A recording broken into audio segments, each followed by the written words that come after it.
A message to my soul. Are you ever going to achieve goodness?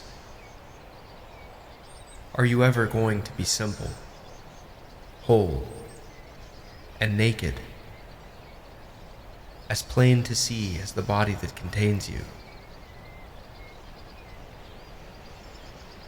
Shall you ever know what an affectionate and loving disposition would feel like?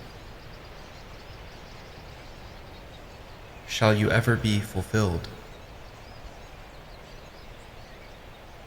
Shall you ever stop lusting and longing for people and things to enjoy? Or for people easier to get along with?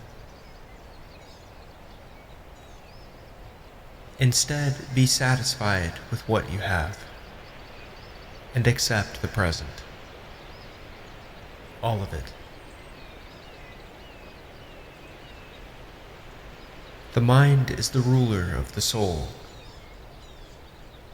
It should remain unstirred by the agitations of the flesh, gentle and violent ones alike,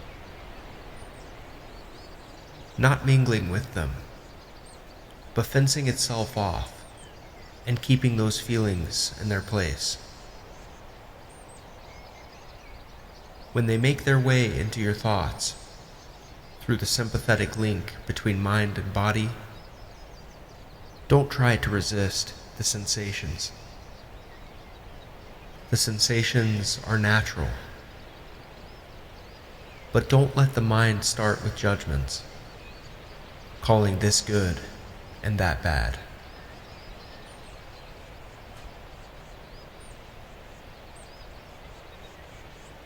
People try to get away from it all, to the country, the beach, the mountains.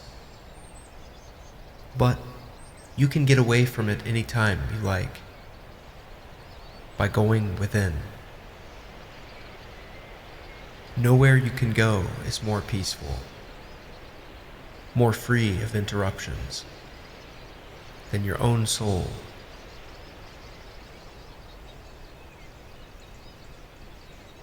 An instant's recollection, and there it is. Complete tranquility.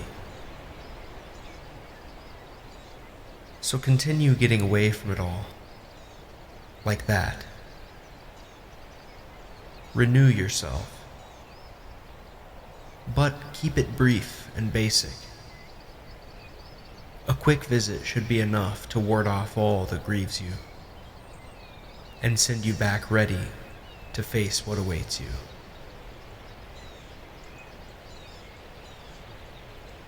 Awaken. Return to yourself. Now, no longer asleep, knowing they were only dreams. Clear-headed once again, treat everything around you as a dream.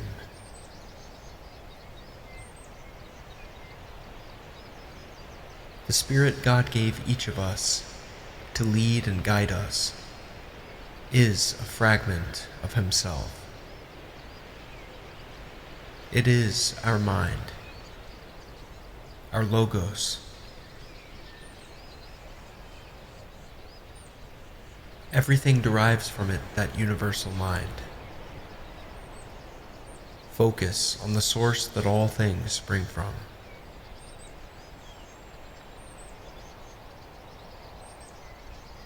Whether it is atoms or nature, the first thing to be said is this: I am a part of a world controlled by nature. The second thing to be said is that I have a relationship with other similar parts of the whole. With that in mind, I have no right as a part to complain about what is assigned to me by the whole, because what benefits the whole cannot harm the parts, and the whole does nothing that does not ultimately benefit it. Thus, by keeping in mind the whole I form a part of, I shall accept whatever happens. And because of my relationship to other parts, I shall do nothing selfish, but rather aim instead to join them, to direct my every action toward what benefits us all, and to avoid what does not. If I do all that, then my life should go smoothly.